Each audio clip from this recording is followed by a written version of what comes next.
Well, this is so beautiful. Thank you guys so much for being here. This is really a very special evening that we've been looking forward to for a while. My name is Evan Britton. So who are these people that we're going to have a conversation with here tonight? One, many of you probably already know, but this first one, Mr. Sadhguru, is a yogi, a mystic, and a visionary. Named one of India's 50 most influential people. In February 2017, Sadhguru was the recipient of the Padma Vibhushan Award by the Government of India, the highest annual civilian award accorded for his exceptional and distinguished service. As you can see from that video, he's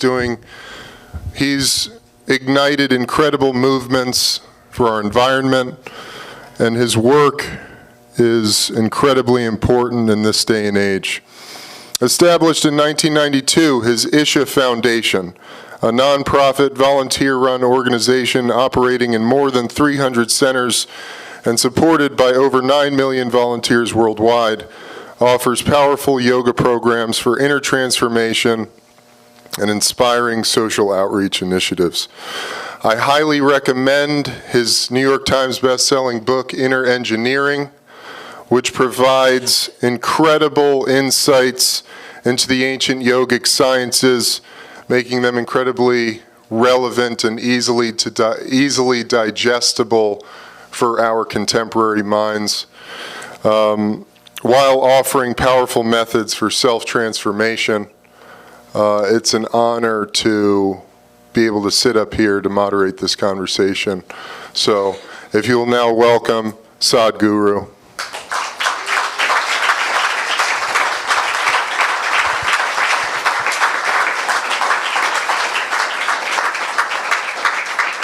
And of course,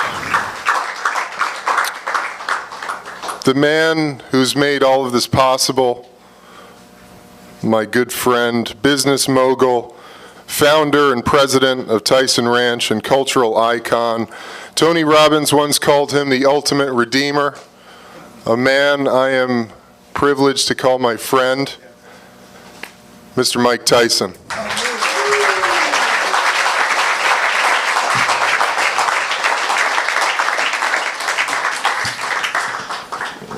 This is so cool. This is pretty awesome. So I believe Sadhguru would like to start with some chanting. I need to cross my legs, otherwise my brains won't work.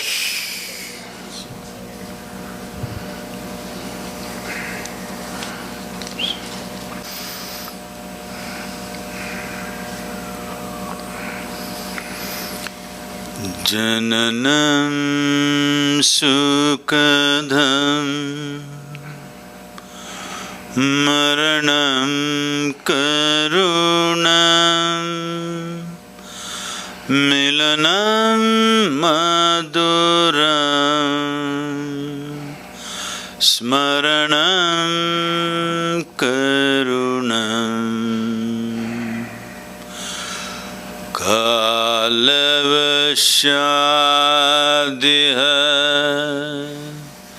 sakalam karunam samayadipate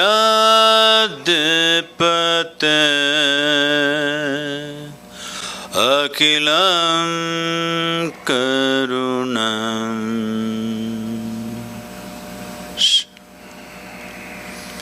Namaskar. Good evening, everyone. Good evening. That was amazing. Oh, man. Thank you. The only way out is in. Yes, truly, I believe that. Why you got a big voice and my microphone is not working? Oh, he just has the great voice, this guy. It's a great voice. Great voice.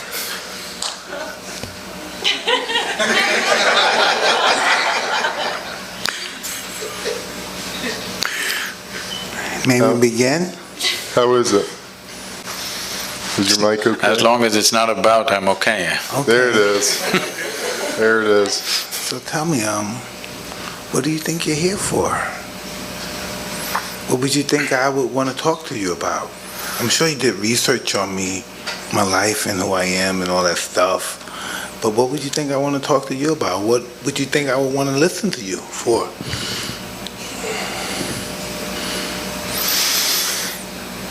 Toughest guys in the world get beaten by life. Yeah. You said that was easy, huh? That was so easy, huh? Wow. All my life I thought I was this tough guy. Even recently I was talking about if they say something I'll blow the thing. And I do all this stuff all my life because I'm afraid. And if you tell me what I'm afraid of, I can't even tell you what. Why am I afraid? I'm successful. I had some hard times, but I came back. But why am I afraid? Mm-hmm. We need to understand this. This has been hugely misinterpreted and misunderstood on various dimensions, whether it's fear or love or anger or joy. We need to understand it's not about something, it's by itself. It is not that there must be something that you must be afraid of. It is not that there must be somebody that you are in love with. It is not that you are happy about something or miserable about something. You can be simply miserable. Hello? Thanks. Or you can be simply happy. You can simply sit here just by yourself and be very loving. You can sit here and be terrified about nothing. Because human experience is not created from outside. Human experience is happening from within. So what happens from within may sometimes find outside stimulus, but you can work it even without external stimulus. Hello? All of you are experts, aren't you? Without any external stimulus, you can create pain, you can create joy, you can create misery, you can create anger, love, fear, whatever you want. Because the seat of experience is within you. Only thing is you are not sitting there, you're crawling around it. You're supposed to be sitting there on the seat. If you were sitting on the seat of your experience, you would decide what should be the nature of your experience. Right now, because you're crawling around, something happens accidentally. We find an excuse. It's because of this guy I'm suffering. Even if he's not there, we would find somebody else. Hello? If that guy is not there, we'll find somebody else. If that is not there, we'll find something else. So, this is not about something. This is about that you have not taken charge of the seat of your experience, that's all. You just need an excuse. And the world will, of course, the world is quite enthusiastic about providing you the excuses. It will. They will provide lots of excuses. But believe me, if you were alone in the desert, you would still go through all these things without anybody around you, without any threat to your life. Yes or no? So, this is the fundamental flaw with life. Instead of fixing myself, I want to fix the whole world. Well, do what you want. You can't even fix one more person absolutely in your life. Hello? 100%? Did you get anybody ever just the way you want, 100%? Did you? Even… they're telling me even robotic machines have their own characteristics, they do their own thing. Even if you have a dog these days, they do their own thing. Yes, because you couldn't fix anybody, that's why you try to settle with a dog. But even that guy does his own thing. You can never fix anything outside of you 100%. If at all, if you're looking for that kind of success, 100%, you can only try with this guy. Try anybody else, you will fail. Yes or no? Hello? Try anybody, you will definitely fail. There's only one. This one, you could do him 100% the way you want. If you manage this one the way you want, where is the question of fear, suffering, misery, all this? This is not because of situations. This is because of the state we are in. Because no investment has been made for the being. First of all, we must decide, are we human beings or are we human creatures? The difference between a creature and a being is, a creature is a consequence of compulsive reactions to everything around us. That's a creature. A being means you know how to be. If you knew how to be, would you be blissed out? Or would you make yourself fearful or miserable or what? What's your choice? You must choose, I'm going to bless you just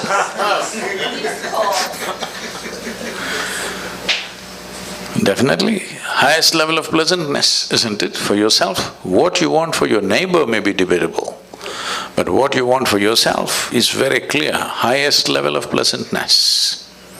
Why such a simple thing is not happening? It is not happening because, we gave you a very complex machine. Peak of evolution on this planet is you. If you were an earthworm, you wouldn't have these problems. Just eating, sleeping, reproducing, dying, you are fine. You're doing great as a creature. But you became human. Now it's a very complex machine. But you don't even bother to read the user's manual. Simply somehow you want to do it. Such a complex machine, if you try to do it somehow, accidentally, oh, it will cause much pain. Unable to bear pain, most people have given up on joy and moving towards pleasure. You must understand this. The need for entertainment and pleasure in the world has increased simply because there's no joy. If really human beings were joyful, they would not need so much entertainment and pleasure in their life. Pleasure becomes a compulsion when there is no joyfulness, and if you don't cause pleasure with something or the other, pain is just waiting in the background, just there. So, fear is not about something. Fear is just your inability to manage your thoughts. They are running away ahead of you. Fear is always about something that's yet to happen, isn't it? Yes. So that means you are suffering something that does not exist. If you suffer something that does not exist, there are medically very bad terms for that. It's not about one human being, it's just literally 99% of the human population is in this condition. Different levels maybe, but 99% of the human population is in this condition. They are suffering things which do not exist. What happened 10 years ago, they still suffer. What may happen day after tomorrow, they already suffer. What happened 10 years ago does not exist right now. What may happen day after tomorrow does not exist right now. But things that don't exist, they suffer simply because two major faculties that you have which sets you apart distinctly from other creatures is, you have a very vivid sense of memory and a fantastic sense of imagination. These two faculties, which are the best things you have, this is what most human beings are suffering. They are suffering their memory and they are suffering their imagination. These are the greatest tools you have. So what should have been the most fantastic well-being? When I say well-being, you know Charles Darwin, that guy, the English guy? Hello? He said, all of you were monkeys, not me. That all of you were monkeys and you became human. So, essentially, on this planet, you're the peak of evolution. You agree with me or no? Yes. So if you are the peak of evolution, that means you have come with the highest level of faculties. Because there are so many possibilities of being human, because your life is not fixed like that of a creature. When I say not fixed like a creature, for every other creature, nature has drawn two lines within which they live and die. The reason why an animal's life looks so much simpler and better is because there are no possibilities. So what human beings are suffering is their possibilities. If you destroy the possibilities, you will also be fine. If you want, we can have a portion of your brain removed. You will be so peaceful, you will not know fear, you will not know suffering, you will not know anxiety, you will not know nothing. Yes. All we have to do is take away the possibilities. With the possibilities, the problems are also gone. So right now the problem is the fantastic possibilities that have been invested in us. So to take away the possibilities, either we can remove your brain or we can soak it in whiskey. Both ways you can do it. You take away the faculties, then you're okay. So, the problem is just this, that when you're given something so complex, you need to spend a certain amount of time knowing the nature of the machine that you're using. See, some people are handling these cameras.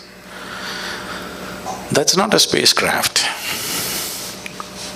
It's a simple enough machine. But I'm sure these guys have spent years trying to know it the best. Just any of you get there and do it, what'll happen out of it? Just see a simple machine like a camera. Yes or no? Somebody invested their life. The better they know it, the better they use it. Is it so? Hello? Yes. Why is that not true with this? The better you know this, the better you use it, isn't it? So if you know it really well, people say you're realized. But I think most of us, especially when we come to the level which we're acknowledging of you, that we all have the urge to improve ourselves. No, they should not improve themselves. Why? Because fear also may improve, misery also may improve. It's happening to a lot of people. See, why did we invent this idea of education? 20-25 years of investment of life. Nearly 1/3 of effective human life is invested in school and college for most people. So tell me, are educated people more joyful and fantastic compared to uneducated people? No, but that's not the only way to improve yourself. I don't only look at that in improving yourself, that's just… No, I'm saying that was the idea behind it, isn't it? I don't know. I mean, it's talking about it from far from a human perspective to reach your highest potential until you manufacture, you don't even exist anymore. No, I'm saying improvement as an idea is not a good idea. What you need is realization, that you realize what is the nature of your existence. From that, you do whatever. If it's a physical activity, you can improve. You can improve how you're doing something in the world, but you cannot improve this one. It's a fake thing. If you realize everything is settled, otherwise anyway it's a struggle. When situations are good, you pretend that you're improved. When situations turn against you, you will see who is who. When everything is going well, everybody is fantastic, you know. When life turns against you, still are you fantastic? That's the question. I don't know. I think most people take life as it comes. From my experience, I never thought any good would ever happen to me. Just from being brought up in my environment, in my neighborhood, that you always saw bad things. People died. It was just normal seeing people die, seeing prostitutes, just seeing that kind of filth and stuff. It was normal. Matter of fact, it was even honorable because it became so normal. We normalized it. So it's like this. In the yogic culture, we always use lotus flower as a symbolism for human growth and development. Lotus flower grows best wherever filth is really thick. So, why we're using lotus as a example or a symbolism is, this grows well because there is filth. It stays in the filth, but untouched and fragrant. So this is a choice that all of us have. Either we can develop allergy to filth and run away and live in a mountain cave. There also filth will follow you in your head, it won't leave you. Or we can become part of the filth. Or we can blossom into a fragrant flower. This is a choice every human being has every moment of their life. Will they exercise this choice? That is a question mark. Yeah, I'm very flowerful.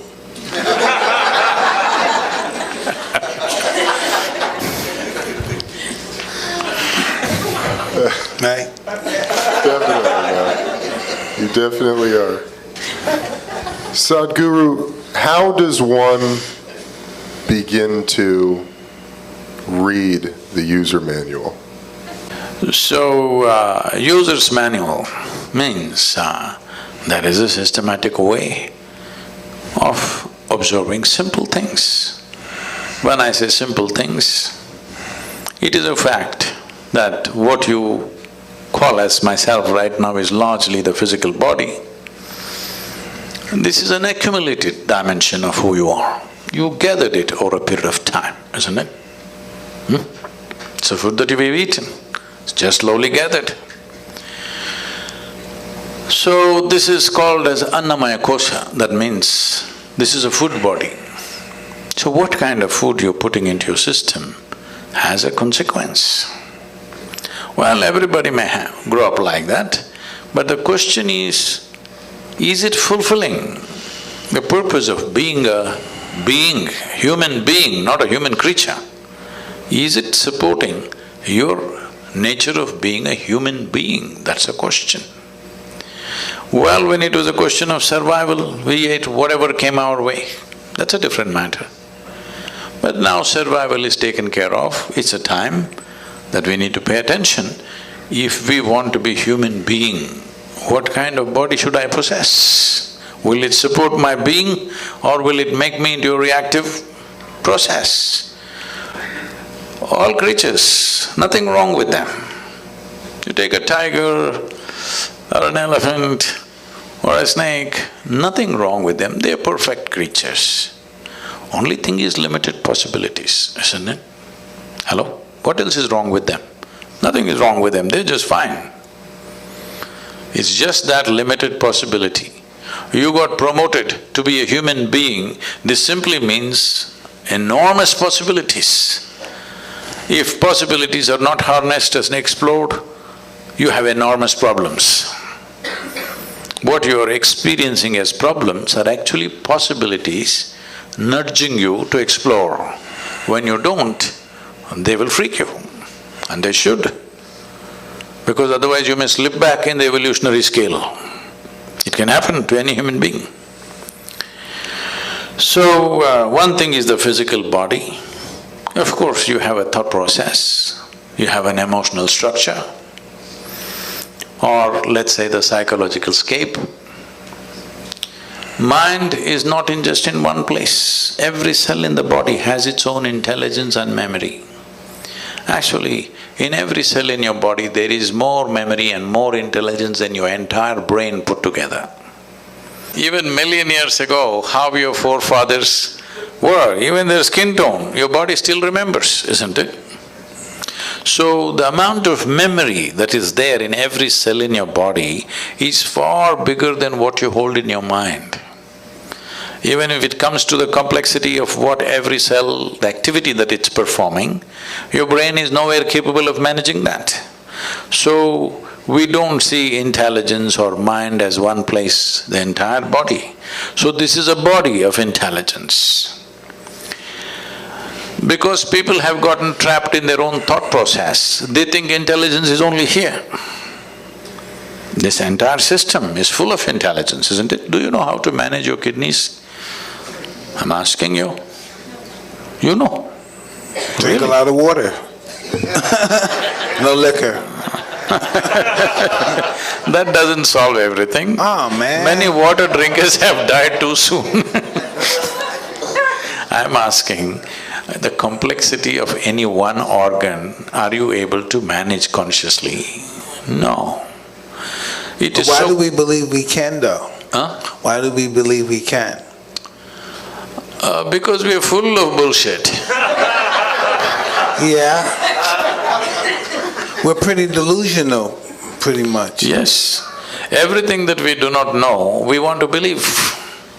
We are still not straight enough to come to this place. What I know, I know. What I do not know, I do not know. Whatever I do not know, I believe. Well, you can bull yourself like this for some time. Because, can I tell you a joke? Yeah, please. It's getting too tense here.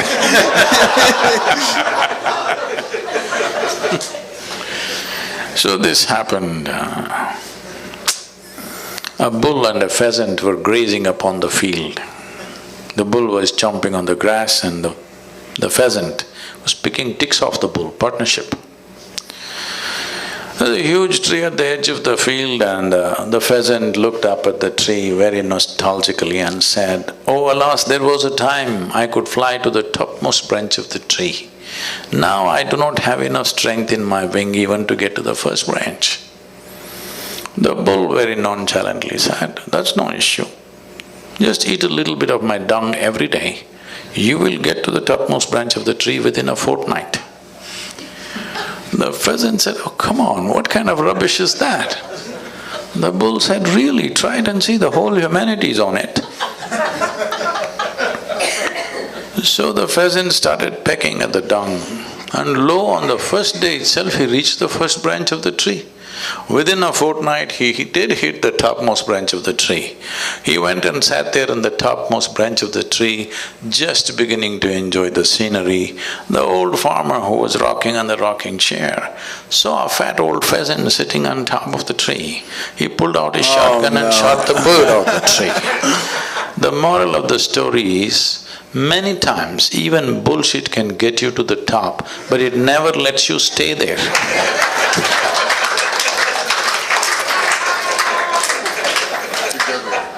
So people are trying to bull themselves into well-being.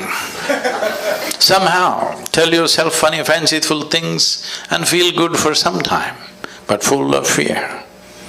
So full of fear. The entire humanity is full of fear because they're flying on bullshit. Unfortunately, they create all kinds of authorities which will dish out this bullshit.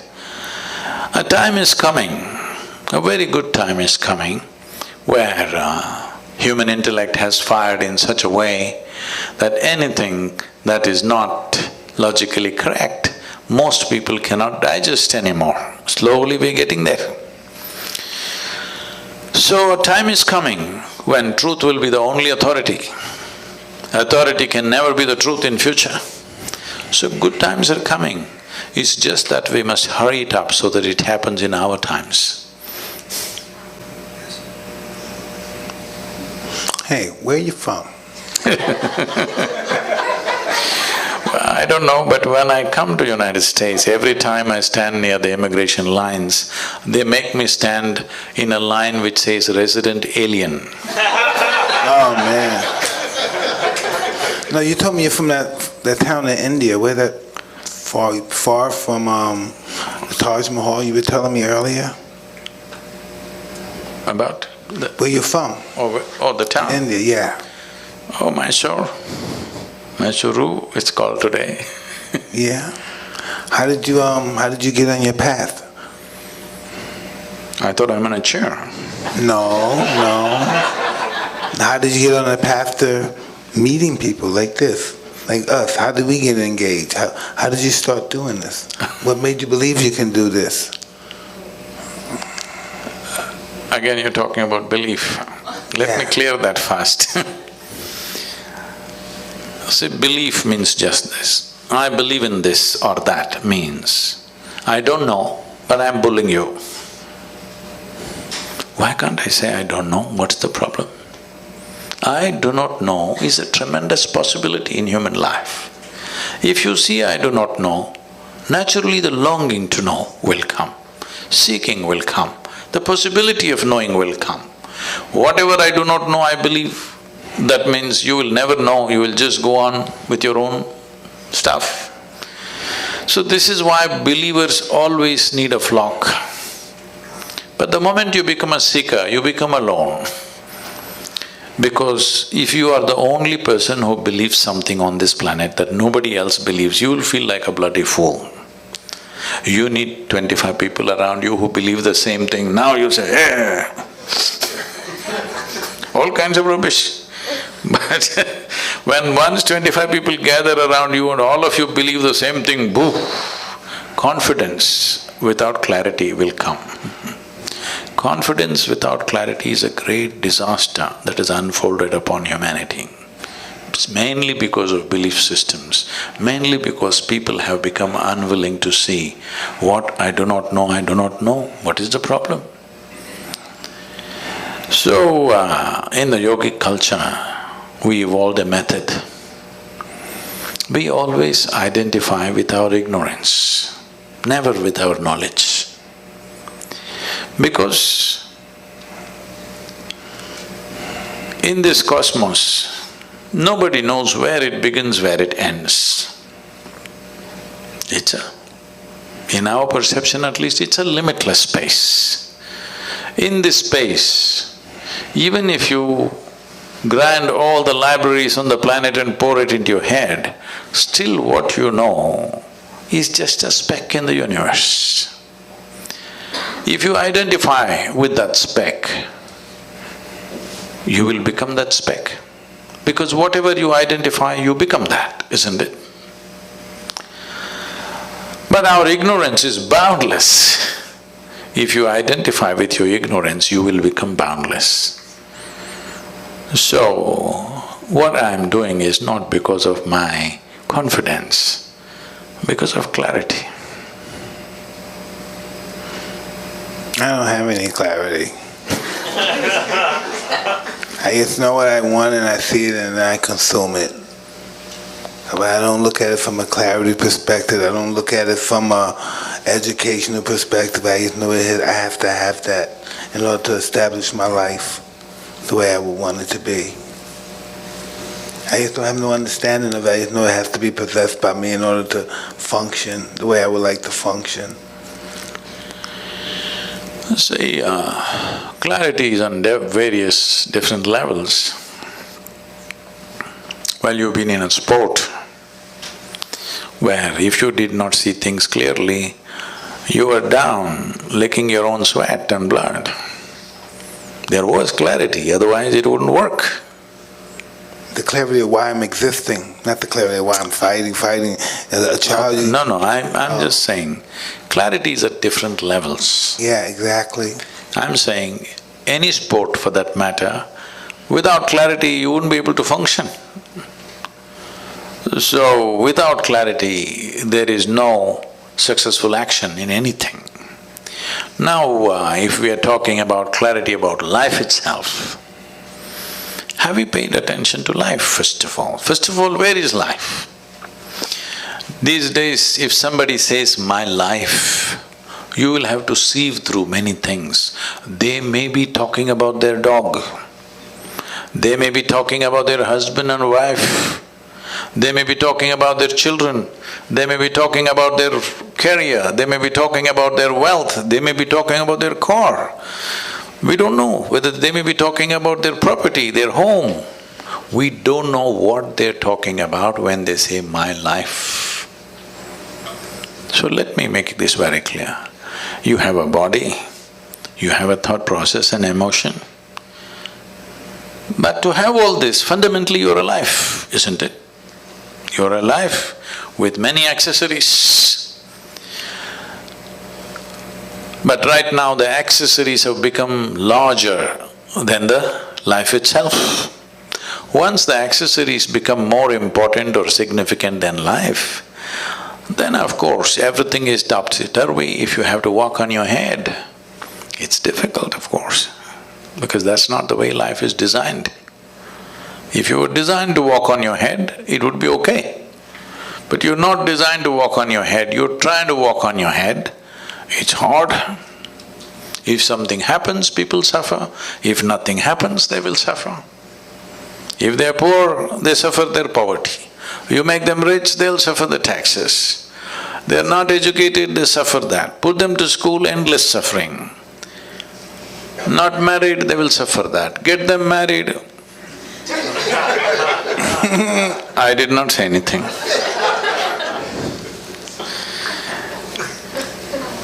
Just tell me one aspect of life that human beings are not suffering. They're suffering every aspect. So offer them death, that will also they'll suffer. So suffering is not because of the nature of life. Suffering is because of the complexity of the mind which you did not care to understand. If you had the brain of an earthworm, you would be fine. Hello? Peaceful, eco-friendly also, because that's a great aspiration in California. The only life which is struggling to be eco-friendly is brilliant. Earthworm knows, a grasshopper knows, a lizard and a snake knows how to be eco-friendly. This most evolved creature on the planet is struggling to be eco-friendly. Yes or no? So, the problem is complexity of possibilities. Possibilities are the greatest blessing we have, but unfortunately that's what we are suffering, because when something very possible and powerful is given to you, if you don't handle it right, it'll blow up in your face. That's all that's happening.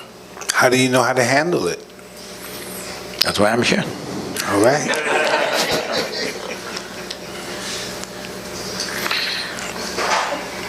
It's not that…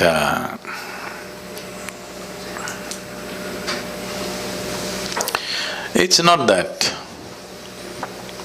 if… let me put it this way, if… because of the number of things that I do across the world, more things are going wrong with my life right now than any of your lives, okay? Really, too many things. Just I want you to imagine running a foundation where there are over 9 to 11 million volunteers doing all kinds of things. Volunteers means nobody knows what to do, but they're enthusiastic. Running major projects like this, running massive centers in various places, over 350 centers across the world. If you want to go mad, this is the recipe for life. But you think I will die of stress or madness? No, I'll not. Maybe I'll die of exhaustion, I don't mind. But of stress, no. There are many things. Not everything in your life goes the way you think it should go. I should not be saying this, but because as I'm like this, because it came in my mind, I'm telling you, please treat this with some sanctity. Right now, probably in the next few hours, my father will pass. Okay, I've been monitoring this minute to minute, but he will pass. I spent some time just before leaving with him and I came. I sent my girl back to be with him. So, I'm sitting here talking to you, I'm fine, haven't I? But does it mean to say I don't care about him? Hello? That's not how it is. A very intimate relationship. But this is how I am. This does not mean there's no love in your heart, this does not mean that you're not involved. It is just that you're involved with everything, but you're never entangled. That's the difference. I believe that's our process of life or death or whatever we call it, just the process of what we do, isn't it?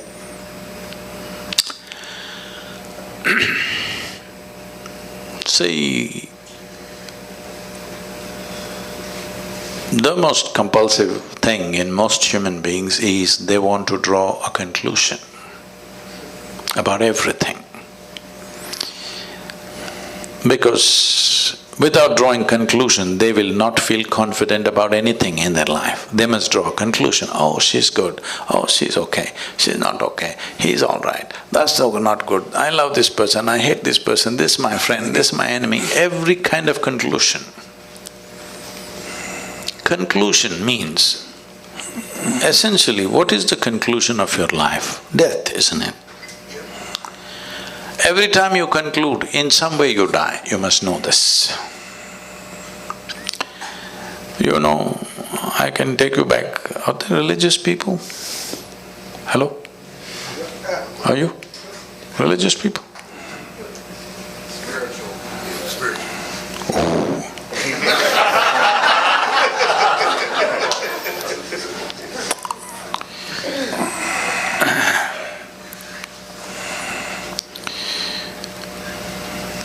Because people are fundamentally misunderstanding their memory to be intelligence. This is the fundamental problem. Our education systems are designed like this, religious processes are designed like this, largely society is designed like this. Memory is misunderstood as intelligence.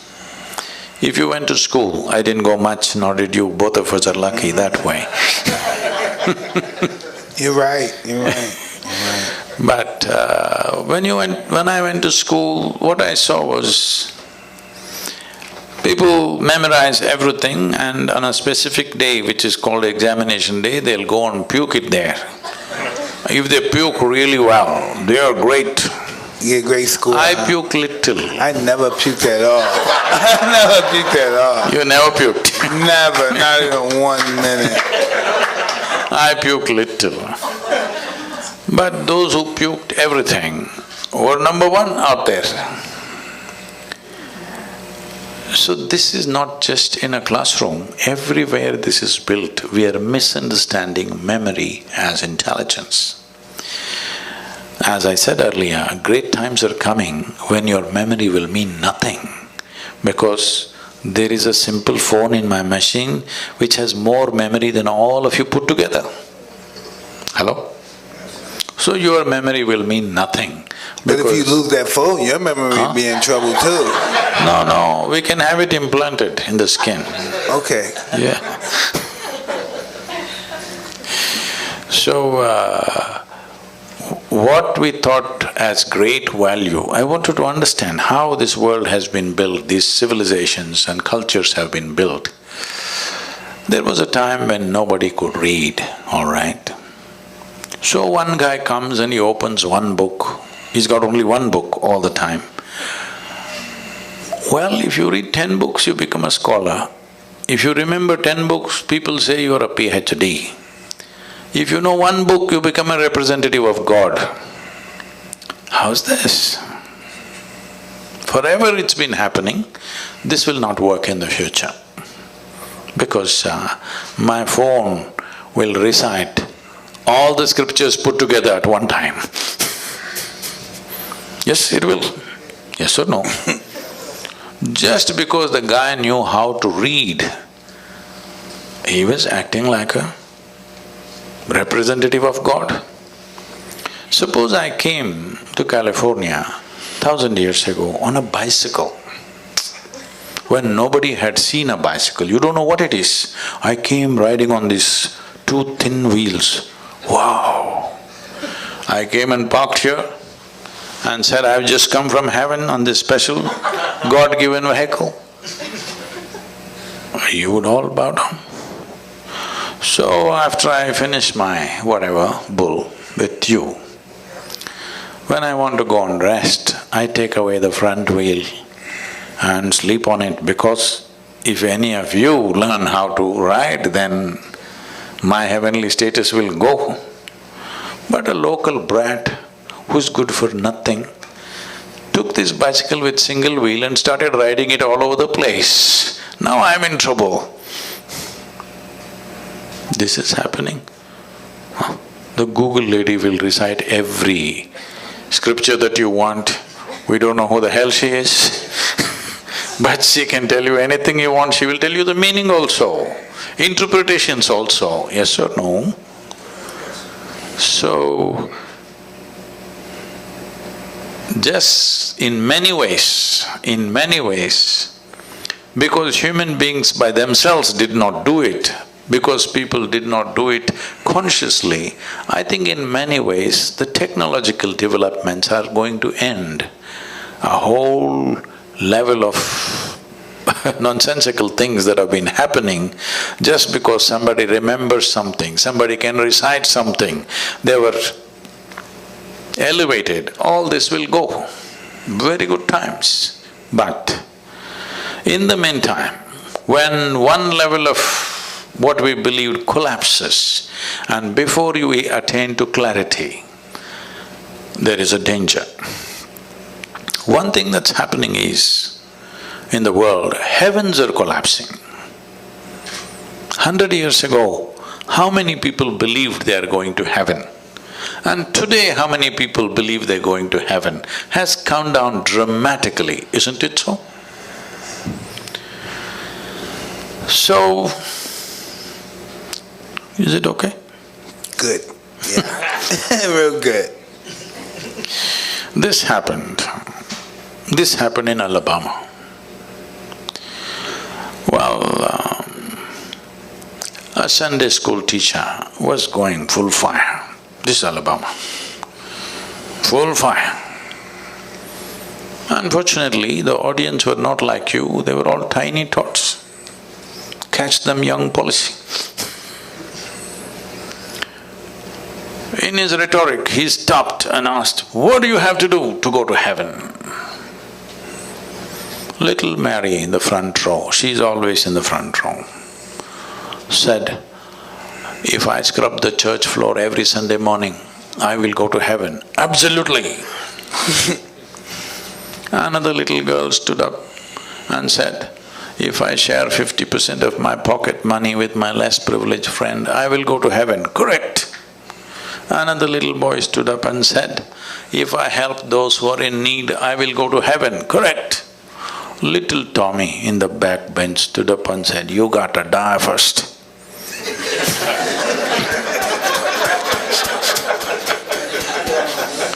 That's a qualification. Yeah.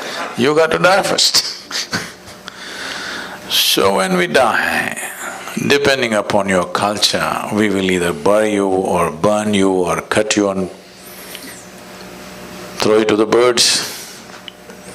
Different cultures, depending upon which culture you are, that they will do. Or in other words, this body is a piece of planet that we gathered slowly. It's good you put it back. I heard that Americans these days are not putting it back anymore.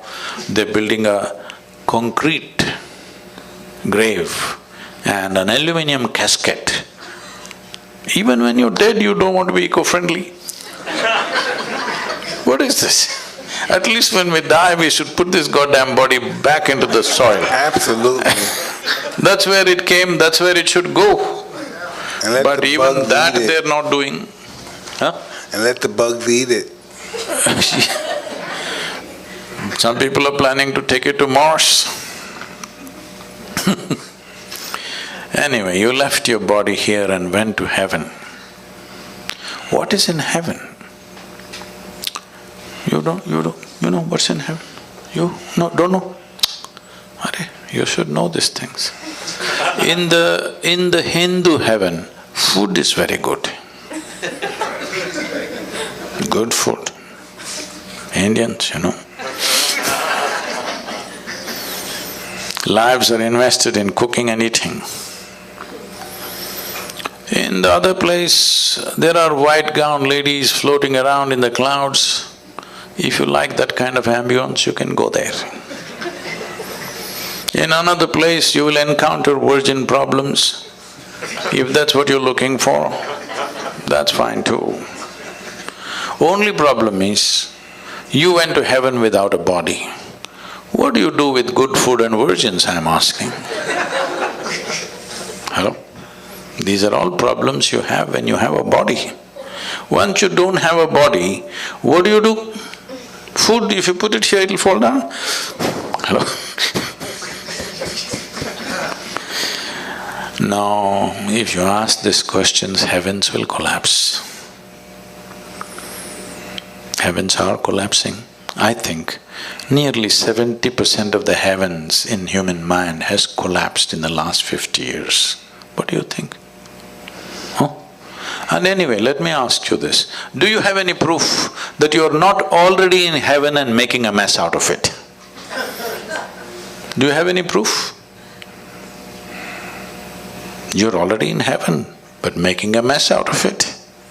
Tell me, if you just change the geography of your existence, will everything about you change, I'm asking you? Hello? If you move from one place to another, you think everything will change? No. If this one person changes, everything changes. Doesn't matter where we are. If we raise human consciousness, that is, if we teach people how to sit here and be just blissed out. Hello? Look at my eyes, I'm always stoned. I'm not on any of your products, but No, you're not. I'm definitely not. But look at me, I'm always stoned. Because the greatest chemical factory on the planet is here. To what extent means, per second, your body is processing something like 37 followed by 21 zeros, whatever that number is. To give you a perspective, 11 zeros make a trillion. 37 followed by 21 zeros, that many chemical reactions are happening in this body per second. If you knew how to manage this, you can create any kind of experience you want in this. When you have this kind of a sophisticated machine, you are doing things in a caveman-like way. This is like we gave you a touch screen phone, but you are like this. Awesome. What will come out of that? You're supposed to do like this, but you are like this. You know what will come out of it? That's all that's happening right now. So there is a way. Today I can proudly say, across the world, there are millions of people, if they close their eyes in the morning, tears of ecstasy and love every day in their life, every day. Millions of people. So it is not an accident that one person, obviously it can be done. Just a little understanding of how human chemistry functions. You don't have to go into chemical analysis of who you are. There are simple processes with which one can do if one is willing to invest a little bit of time in a day. Life will become wonderful. Because by curtailing human faculty, you cannot believe you're enhancing life. Right now, most human beings believe they enhance their life by curtailing human faculties. Like, I was in Mysore city. I had to meet somebody, so I went into a building. A lady, over 70, 75 years of age, and she's a very petite, small woman. She just comes up to me with a big smile on her face. "How are you doing?" I don't forget faces, I may forget names, but I don't forget faces that I see. I just look at her, I don't know her, But okay, I respond, I'm doing wonderful, how are you doing? Da-da-da. Then I go up. After 20 minutes, I get off the elevator and I'm just coming. She again comes up to me and with the same full enthusiasm, how are you doing? So, wow, this is just 20 minutes ago. Then I respond somehow and then I'm getting into the car. Somebody who was walking with me says, poor lady, she's lost her memory, she doesn't remember a thing. I said, she seems to be doing wonderful. I don't think she was this happy with her memory on. Right now she's exuberant because she's forgotten everything. This is the case with most human beings. Little drink and they forget something. Now they're exuberant. Lowering your faculties and thinking that I'm well is a serious mistake. This happened. One day Shankaran Pillai, he was just outside in the marketplace and he met an old friend, a college friend, that he had not seen for more than 25–30 years. So they really jammed up and he invited him home and he came home for dinner. When they were sitting for dinner, Shankaran Pillai, every time he wants to ask something of his wife, he says, my sweetie pie, my honey, my boo-boo-boo, my bulbul, my choo-choo-choo, like this.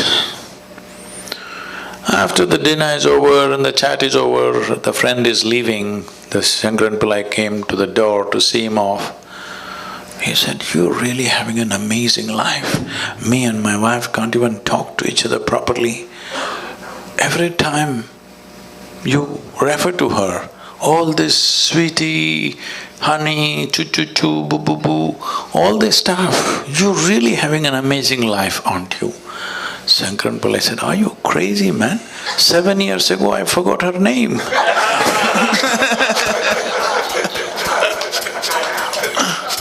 Oh no. So many people are well only when they lose their faculties because their problem is of evolution. Their problem is just that they got upgraded and they don't know how to handle it. So tell us, how many children do you have? How many children do you have? I know you spoke of a daughter. Yeah, we want to know about you. How many children do you have? All right, I won't ask them. No, you can ask. I have millions of them, only one is my mistake. Oh no, man. I like that one. I like that one. I have many, but only one is my mistake. Okay. Hey, this is really an awesome meeting. I can't even believe you're here. I'm just still in a daze. I'm just really happy to have you here with me and my friend Eben. This is really almost like a dream come true. We saw you and we were just in the stage of just reasoning with enlightenment, and we saw your story, how you became, one day you came and you fainted and you thought you were there for an hour and you were there for like 14 hours. That's my story. Didn't that happen to you? Yeah, so I thought that was amazing, and so I stayed a great fan, and I stayed following you. And then I was talking to Eben, and I would say, Eben, you think we could ever get him down here? You think he'd come down here and talk to us? We never believed you would do it, and now you're here. That's just, man, so mind-boggling. Thank you, really. So now that you asked this question, how to do the real-user's manual, about on 27th of October was the Diwali festival. It's a festival of lights in India. Because these millions of people have been supporting me, particularly for the river movements that I've been doing in India. 162 million people supported the movement. It's the largest movement anywhere in the world at any time. So, with money, with volunteering, in many ways they've been supporting us.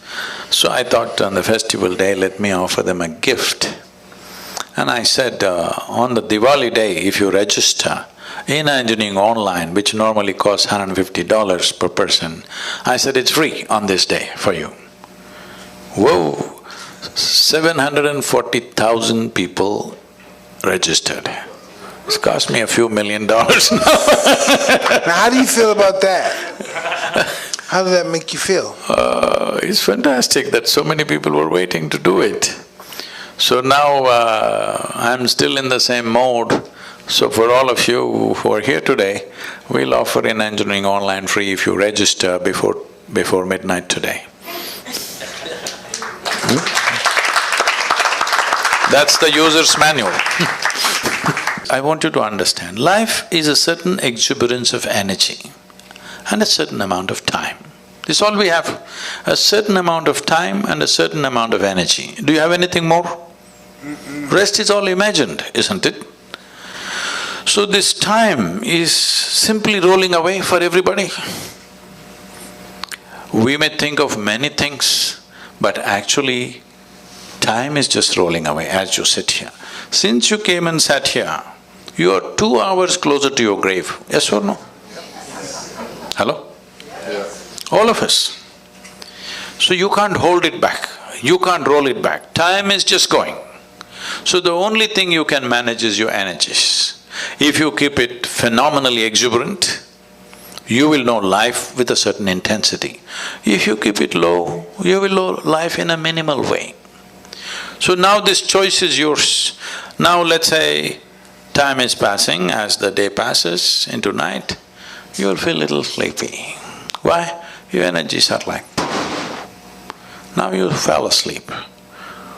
As far as your experience is concerned, you're as good as dead, isn't it? You don't exist, the world doesn't exist for those few hours. But you woke up in the morning, once again the energy has renewed itself, and this is what you call as life. This renewal of energy and exuberance of energy is what you're referring to as life. So, if you want to experience life, if you want to know life, if you want to really ride this wave of life, your energy should be at the highest exuberance level or should it be put down? I'm asking you. High. High. So, you mean a different thing by saying high. Probably the only one that doesn't smoke marijuana or do any of it. No, I'm not asking you any of those things. So, this… You're a neat trick.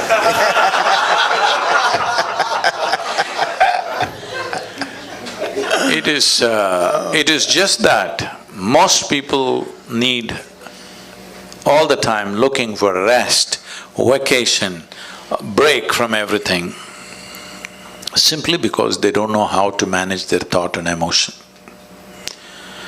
I see in the United States, people are saying, thank God it's Friday, because they suffer 5 days and they're going to enjoy 2 days. Life is not going to work like this. Life cannot work like this. If you do not know how to be joyful, then you're only looking for pleasure. If you were joyful, pleasure wouldn't matter because you're just joyful. Joy is not a consequence of some activity or something that you get or don't get.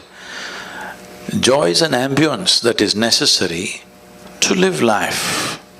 If you do not know how to be peaceful and joyful, well, you cannot even enjoy your dinner tonight, isn't it? Hello? Can't enjoy a walk on the street. Can't enjoy the few people who are around you.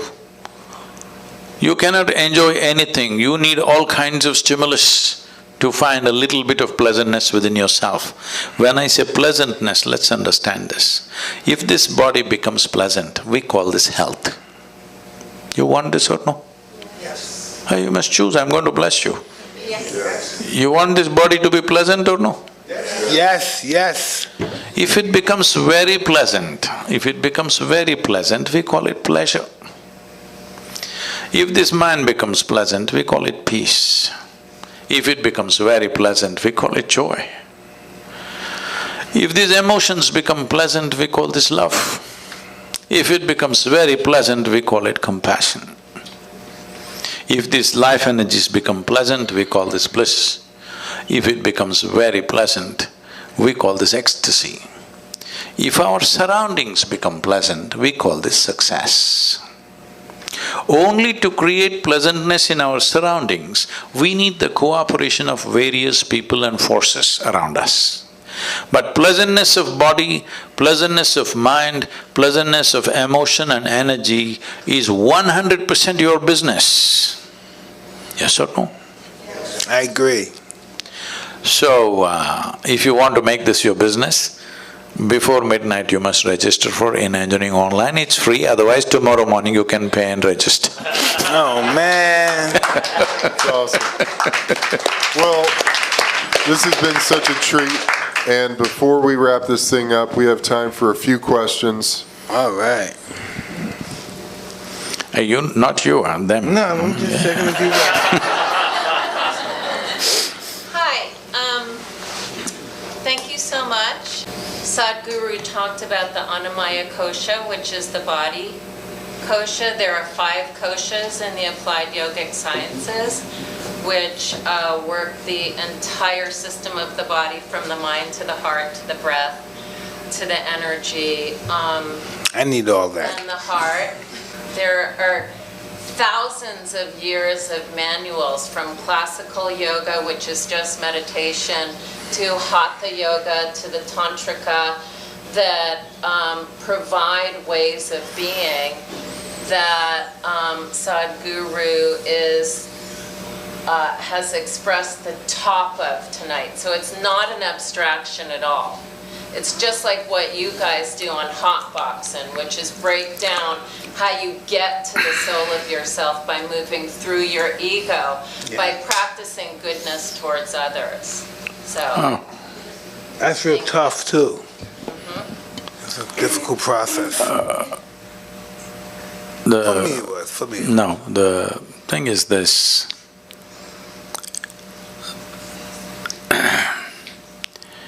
Well, just to explain this, Sadhguru means an uneducated guru. He is not a PhD in all these things.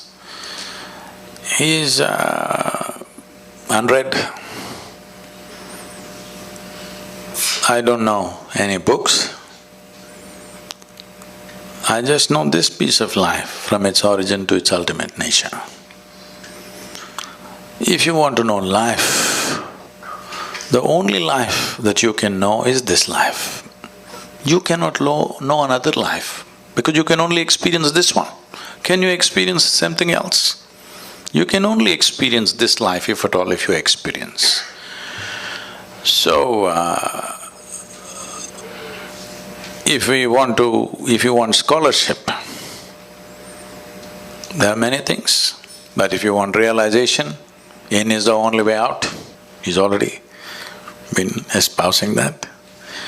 If you want scholarship, if you want PhD in spiritual process, that's a different matter, it's an academic stuff.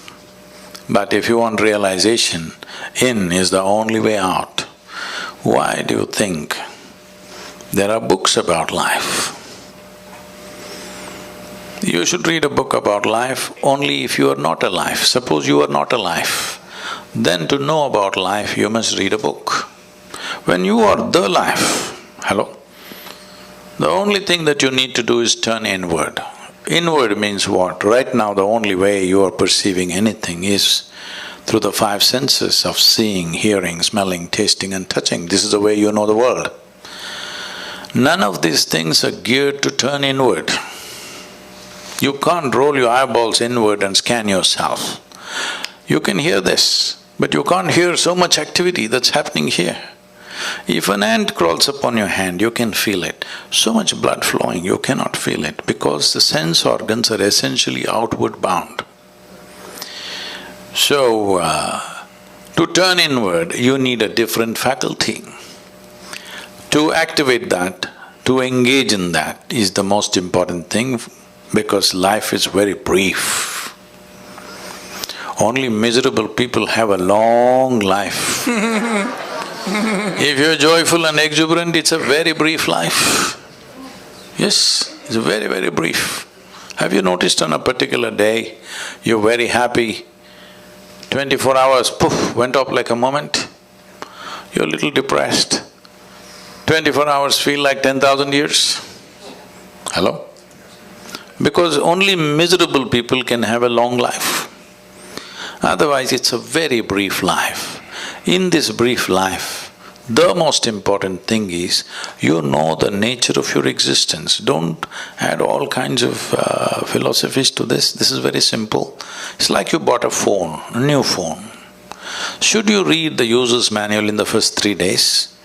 Or should you read it after 3 years when you're discarding it? This is all. The first 3 days if you read it, you'll use the phone effectively, isn't it? To use this effectively, quickly, as quickly as possible, we must get this. Then we live life without you being an impediment in your own life. Other impediments are always there. Other things are always there, we need to learn to ride it. If you don't learn to ride it, it'll crush you, of course. You see California, people are riding the waves. What is the dream of a wave rider? One day he would like to do the tsunami. Yes or no? One who is really good at it, what is he dreaming of? One day when the tsunami comes, he would like to be riding on the wave. Those who do not know how to ride the wave, they're terrified of it. This is all it is. The instruments of life must be in your hands. If they're in your hands, whatever life throws at you is not your choice. What you make out of it is your choice. This will not come out of scholarship. This will come by turning inward. This is why inner engineering. You engineer yourself the way you want yourself to be. I agree. What bothers you? And if nothing bothers you, why not? This is Jim Gray right here, sir, by the way.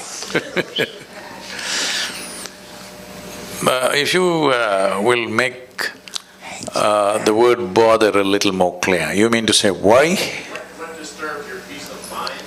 Oh, nothing does, because I have not given that privilege to anything or anybody that they can decide what happens within me. So anything that happens surrounding you or affecting you effectively doesn't bother you because you just don't what? What is the mechanism? See, it's just this. As I said just now, what life throws at you is not your choice. It throws all kinds of things. The more active you are, more number of things are being thrown at you. But what you make out of it within yourself is 100% yours, isn't it? Now, if you are a compulsive reaction to what life throws at you, then everything will bother you. Good things and bad things, everything will bother you. But if you are a conscious response to whatever is thrown at you, you will see everything is a certain challenge. Some we can handle, some we don't know how to handle. Some situations we know how to handle, some situations we don't know how to handle. So, are you a Superman that you know how to handle everything? No. This is not about being superhuman. This is about realizing being human is super. So it's not that you know everything and you can handle everything, no. Some you can handle, some you cannot handle. But are you a conscious response to life or are you a compulsive reaction to life? This is all you can take care of. Anybody else? This is so cool. How do you, if with the good work, the work that you're doing, sometimes it's easy to get caught up in the result, the desire of what you're trying to do. How do you detach, but at the same time help? I'm using these simple things. You've been reading Indian stuff, huh? You've been reading Indian stuff. That's why this detachment and all that. Tell me, can you experience anything in this world without involvement? If you're not involved, how will you know anything? You cannot experience anything unless there is involvement. The more profound your involvement is, the more profound your experience of life is, isn't it? So where did this detachment come? This is because you got entangled and it hurts. Now somebody told you remain detached. See, if you want to really detach from life, you must be dead. That's efficiency. Hello? You know, I was doing a program and this lady stands up to introduce herself. And she says her name and says, I've come from Singapore. In the last 2 years, I committed suicide 5 times. I said, stop. I said, at this level of inefficiency, you are not getting anywhere in your life. 5 times you committed suicide and you're standing here, I don't like that. I like efficiency, hello? Whatever the hell you want to do, at least you must do it well. So, because you got entangled and it hurt you, now you're thinking detachment. No, without involvement, you will not know a damn thing in this life. If you want to detach, the best thing is death, you're detached. Why are you here and trying to be detached?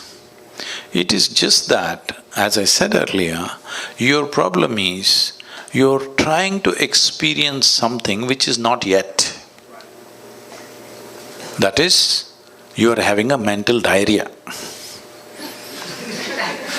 You're suffering a mental diarrhea and you think you're engaged with future. You're never engaged with future, I want you to understand. You're never engaged with past or future. You're just having a mental diarrhea, isn't it? Hello? Right now, can you live what happened yesterday?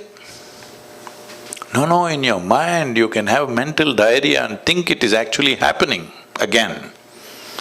Or can you live what may happen tomorrow? But you can have mental diarrhea and believe that actually you're experiencing it. Because you don't have a distinction between what is psychological reality and what is existential. This is the problem. You are mistaking your psychological drama to be life. Your psychological drama is not life.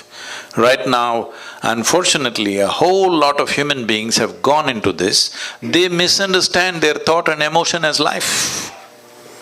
No, it's just your thought and emotion, they're supposed to play the way you want. But you are playing the way they want.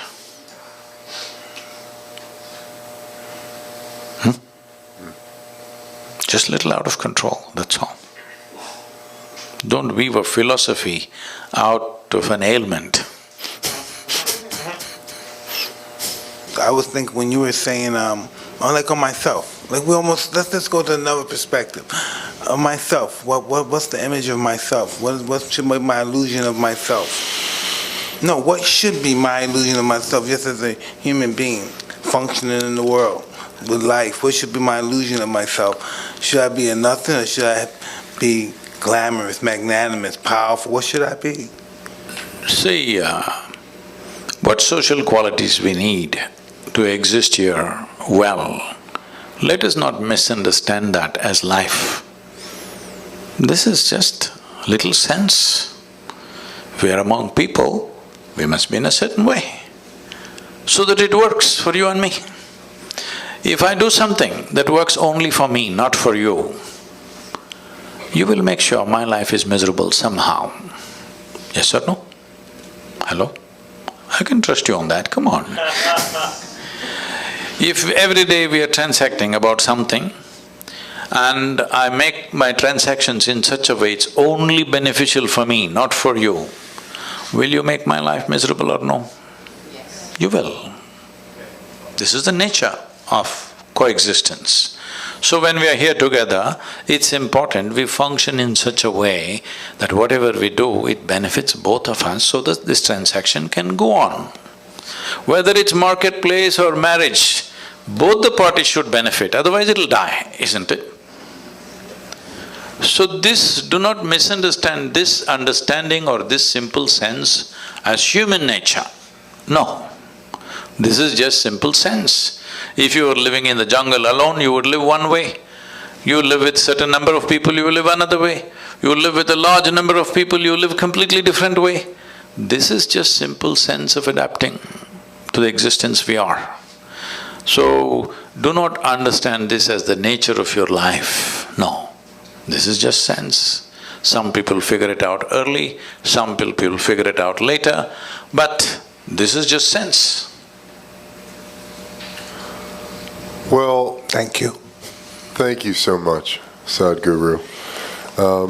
We're out of time. Out of time. Out of time. But I want to thank you guys again so much for coming. Thank you, Sadhguru, and your incredible team.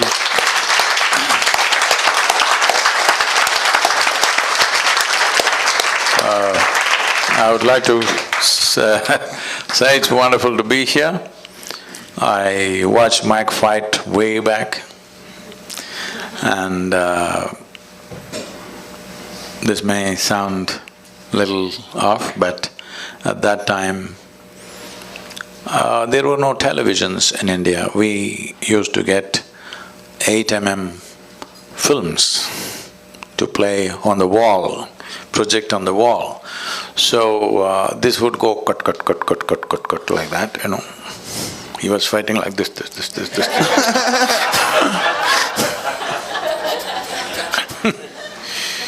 So in somebody's house, we were sitting and watching. We had watched lots of boxing matches at that time because I was this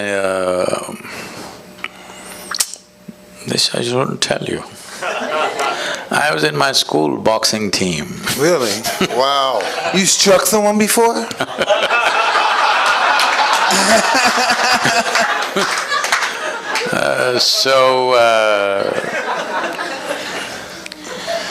So on that day, when I watched probably the first time when you won the heavyweight, when we saw that and much debate was going on, I said, well, this guy could rule the boxing ring if he only maintains his balance.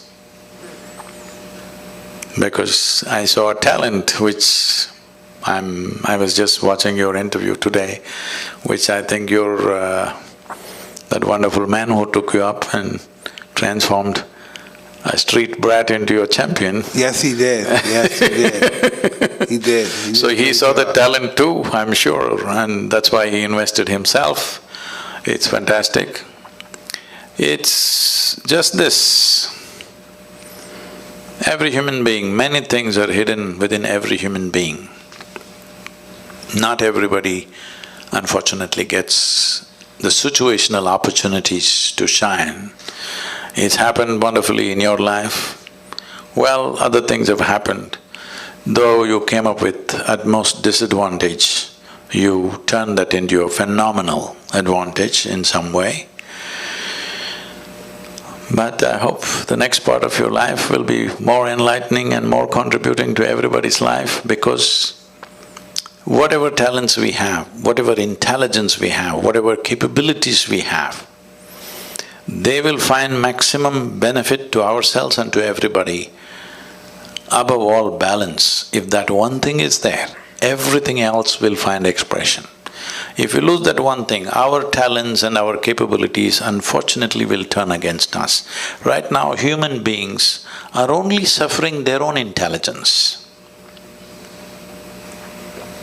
If they had no brains, they would be fine. They are suffering their own intelligence simply because there is no balance. It is time that all of us in some way bring balance to ourselves and to the world around us so that human genius really flows without too much struggle. Right now, to find expression to human genius, people are going through enormous struggle, and slowly people are believing that unless you struggle, it won't come out. No, it can be done very joyfully, wonderfully, blissfully, if only balance is created. So let's invest in this, that this generation and the coming generations are far more balanced within themselves. If this one thing happens, you will see an incredible generation coming up. Let's all be a part of making that happen, considering being born in an extreme disadvantage and how you turned it into what you did. At the age of 20, being a world champion happened in spite of all the disadvantages. So, all of us together should invest in making this happen for many, many more of the next generation. Thank you very much. Thank you. Thank you. Thank you.